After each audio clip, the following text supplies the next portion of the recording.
Senhor presidente, senhor relator, Renan Calheiros, demais senadores, senhor secretário Elcio. Ontem, ao mesmo tempo que eu tive uma enorme alegria, eu diria até que euforia individual, ao mesmo tempo eu tive uma grande frustração e tristeza no campo coletivo. É que ontem eu tive o privilégio de tomar, por idade, num cronograma bastante avançado no meu estado, a vacina.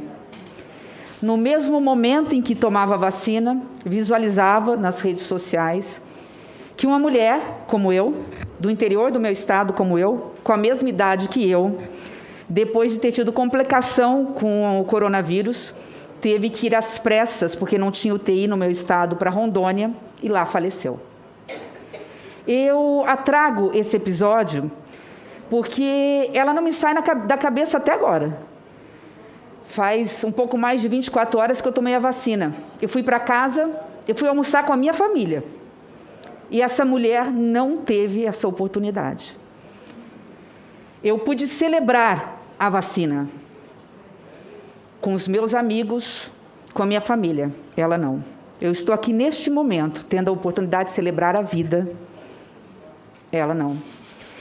Eu falo isso porque as perguntas que farei serão exatamente a respeito da omissão culposa e dolosa do governo que Vossa Excelência serviu, não sei se ainda serve, em relação ao atraso dessas vacinas que poderiam já estar no braço de milhões de brasileiros da minha faixa etária e da faixa etária de homens e mulheres de 35 ou talvez 40 anos ou mais.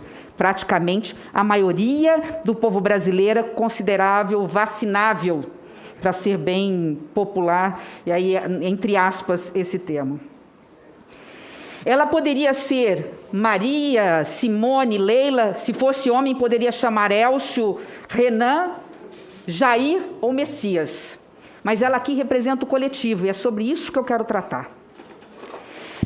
Ela não foi vacinada, secretário, não por falta de oferta de vacinas ao governo federal. Ela não foi vacinada por omissão deliberada do governo em não adquirir as vacinas, isso já está comprovado. Eu não vou fazer nenhuma pergunta sobre isso. Isso aí já foi sobejamente avaliado, analisado, investigado e deve ter milhões de páginas no subsolo desse Senado comprovando essa ação deliberada. O que nós temos nessa CPI de diferente de todas as outras, e que é por isso que ela tem tanta audiência, é que ela não trata só de corrupção, que sim, nós vamos investigar se houve corrupção no governo federal e nos governos estaduais. Nós não seremos omissos em relação a isso. Mas a discussão maior aqui é que nós estamos falando de vida. De doentes, de UTI, entubados, eles não esperam para dizer, será que eu posso, será que eu não posso? Em medidas de emergência, em momento de emergência, eu fui gestora. Faça-se, pega-se o celular, conversa com o Tribunal de Contas da União, eu vou comprar vacina da Pfizer, posso me responsabilizar sem ser imputada a responsabilidade pessoal do meu patrimônio numa ação criminal? Ligue para o presidente do Supremo Tribunal Federal. Eu vou comprar as doses da Pfizer, ainda que a responsabilidade não seja dela, e seja do governo federal. Eu serei responsabilizado criminalmente ou civilmente por isso? Qual é a autoridade, qual é o órgão fiscal, qual é o órgão de controle, qual é o órgão judicial que diria isso? Todos diriam, comprem pelo amor de Deus. Não tem desculpa, não há desculpa. Não há desculpa no campo político e não há desculpa no campo jurídico. Eu sou professora de Direito, há 12 anos dei aula de Direito Público. Não há crime de responsabilidade no comprar vacinas que ainda estão em fase 3. Há crime de responsabilidade, crime jurídico, crime civil, crime penal na omissão, porque há um preceito constitucional que diz que o direito à vida e à saúde é um direito fundamental, um direito social, e é nossa responsabilidade garantir essa saúde e a vida dessas pessoas. Então eu não tenho dúvida quanto à materialidade. Houve omissão do governo federal e vamos investigar se houve do governo estadual. Agora, a dúvida que nós temos, que é essa pergunta que nós temos que dirigir à Vossa Senhoria, é de quem é a responsabilidade, porque ela não é só de uma única pessoa e não é só de um único órgão. A questão em ser investigada, portanto, é da materialidade. Eu reconheço que no Ministério da Saúde, Vossa Senhoria, às vezes até o ministro, estavam brincando com fogo amigo.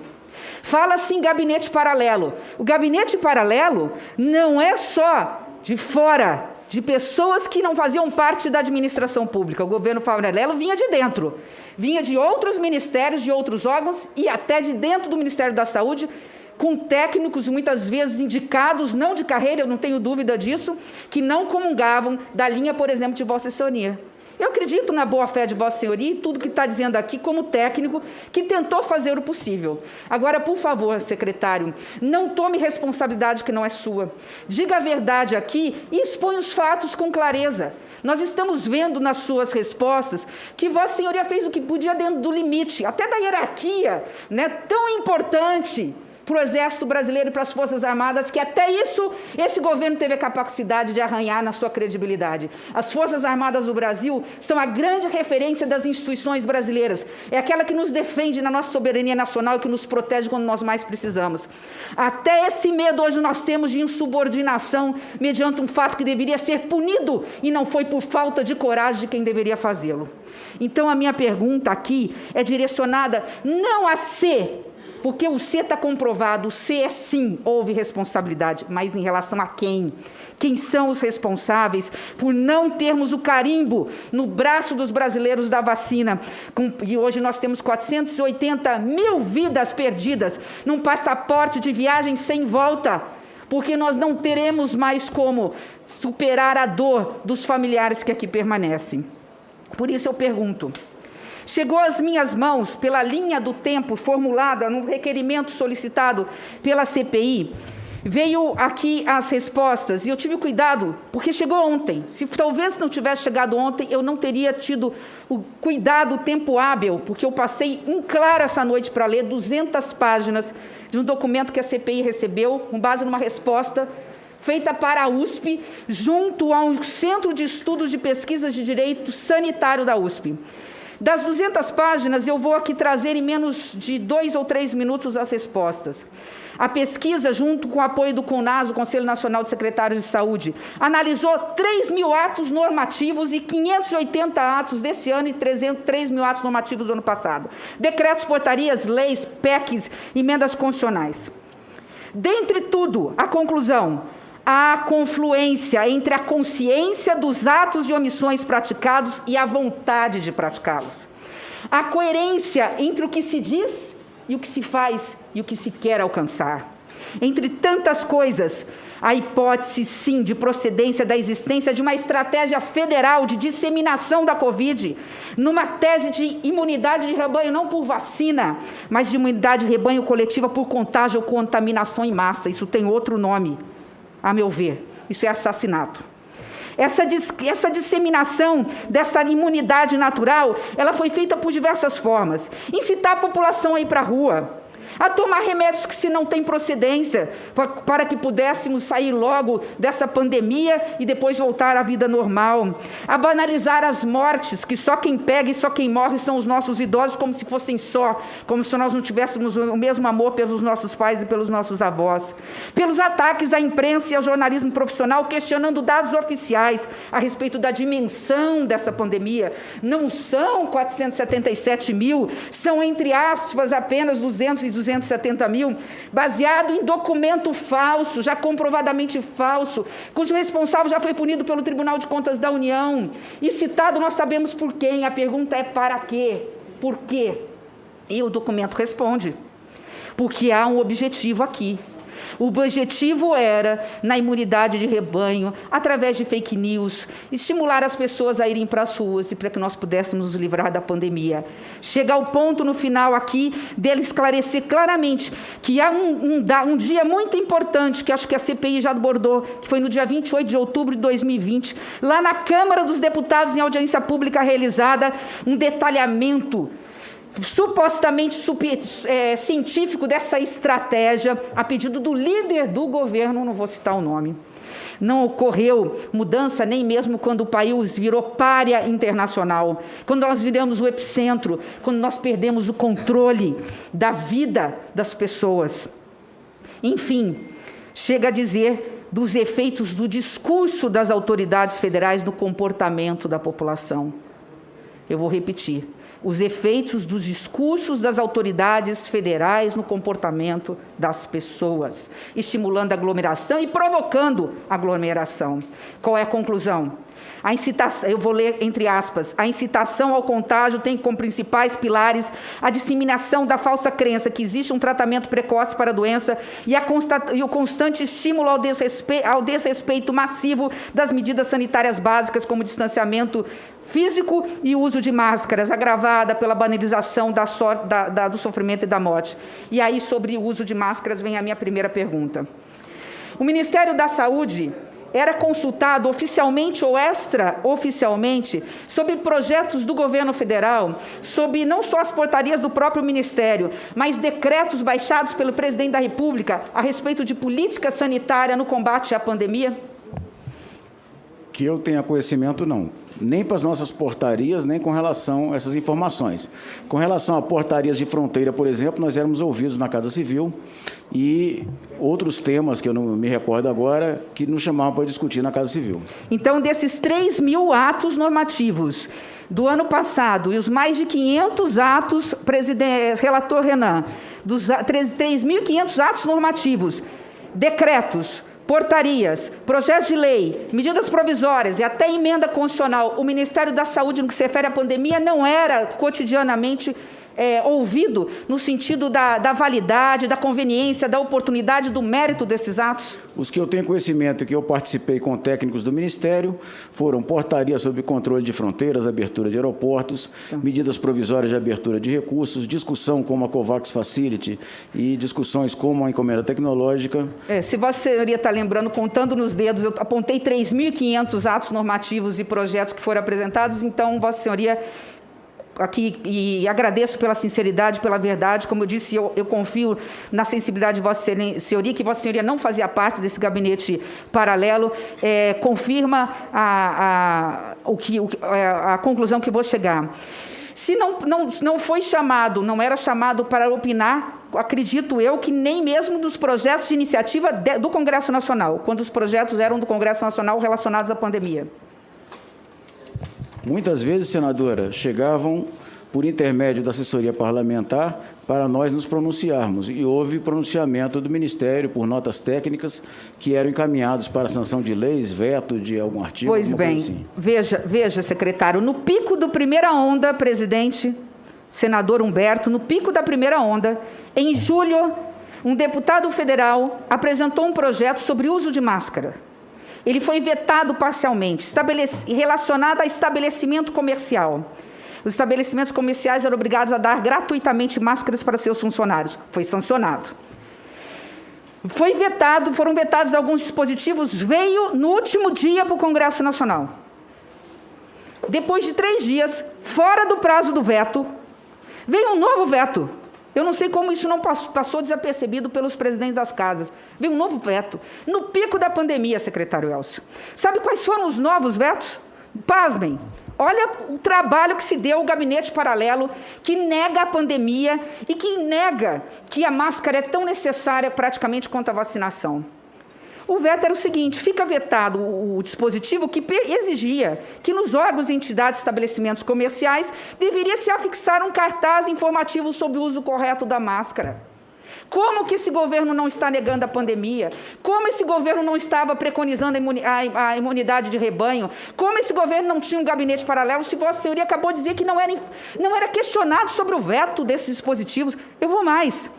Olha o cúmulo da desumanidade, artigo 3º-F, vetado posteriormente, certo? Esqueceram, alguém alertou, olha, mas falta esse que é tão importante. Descumpriram a Constituição e mandaram fora do prazo um outro veto.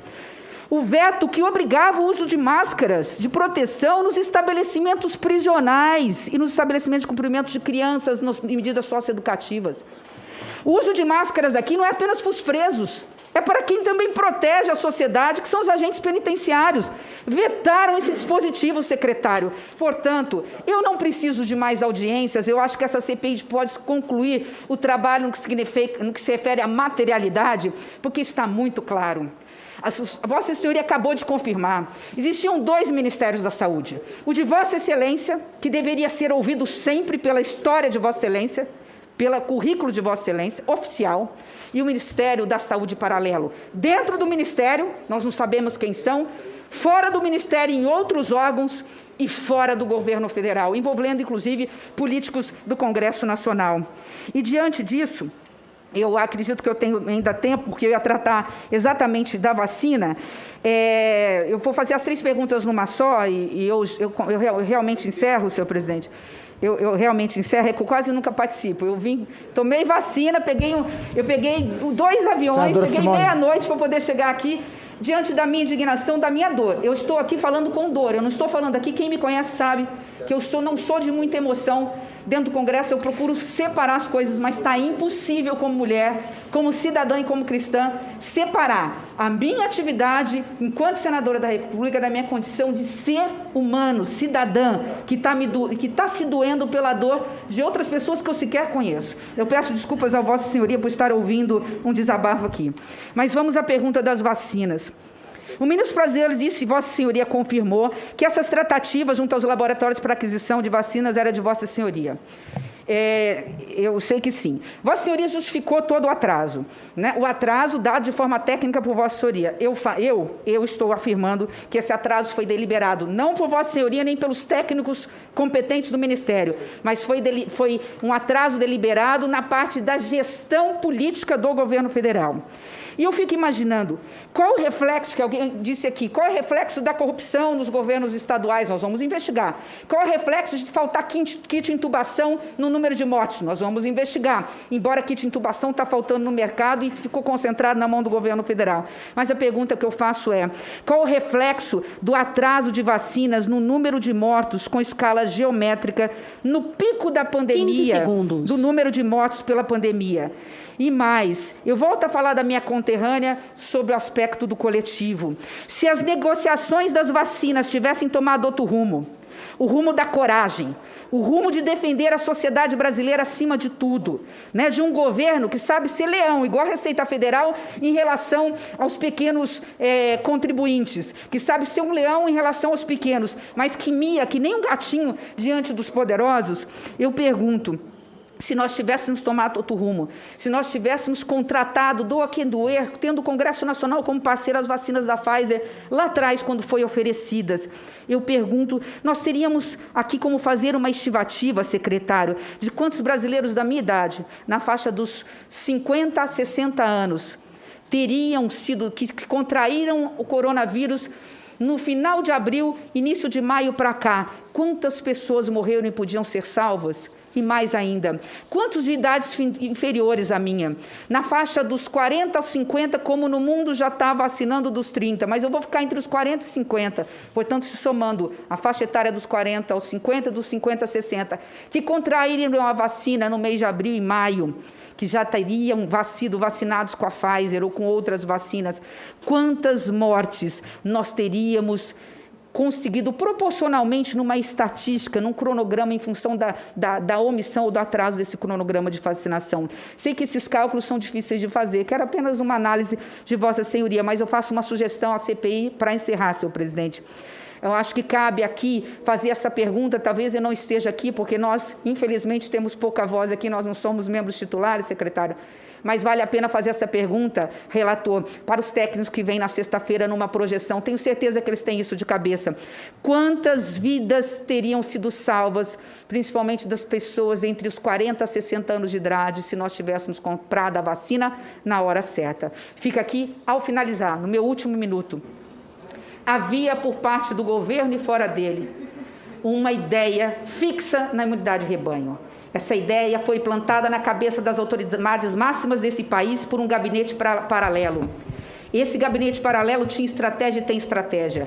O que diz, não diz à toa ao vento, diz com estratégia tática militar. Há uma tática militar de disseminar fake news, de dizer inverdades, de misturar a verdade e confundir a cabeça da população, de, com exemplo, fazer aglomeração para que as pessoas também sigam, para tomar cloroquina no lugar de vacina, para todo mundo se contaminar logo e nós voltarmos à vida normal.